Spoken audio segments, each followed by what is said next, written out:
Well, it's that time of year again, folks. Time to move those clocks forward as we head into spring. And while everybody knows to do that, here are 5 things that you might not have known about daylight saving time. Now, as we mentioned, we do move those clocks forward in the spring, backward in the fall. Everybody knows that. But what's wrong with this scene here? You move the clock forward, everything looks fine. Well, it's actually the S. There is no S in daylight saving time. Actually, one of our producers, Libby, that's one of her biggest pet peeves. So next time you want to write this out, remember, leave that S at home. Put it in the trash. Daylight saving time, not daylight savings time. Now, another popular myth about it is that Benjamin Franklin was the originator of daylight saving time, and while he may have suggested as far back as the 1700s, it was actually more of a joke than anything else. He just wanted to get up later in the day and wanted people to follow the sunshine instead of the clock, so more of a joke from old Ben Franklin here. Now, another group that gets blamed a lot of times for daylight saving time, that would be the farmers. Well, no surprise here, they didn't like it either. They had to wait till longer in the day to harvest crops like hay because they had to wait for the dew to dry.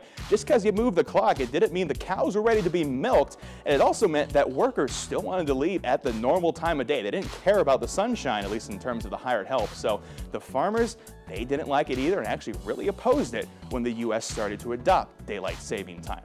Now, one more thing you hear people say a lot, and that is energy savings. People think daylight saving time saves energy because you're up during the daylight. You don't have to use the lights. And while that used to be true during the 1970s in the energy crisis, nowadays, with so much air conditioning, it actually has the opposite effect. And most people think we're actually wasting more energy. So it doesn't look like quite a bright idea anymore.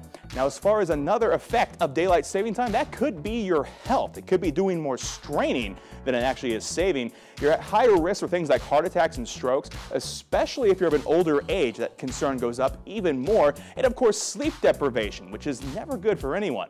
There is one benefit to daylight saving time, though, and that would be crime. Crime actually goes down. With more people up during daylight hours, there's less opportunity for criminals to take advantage of the cover of nightfall. Reporting for 19 Now, I'm meteorologist Michael Behrens.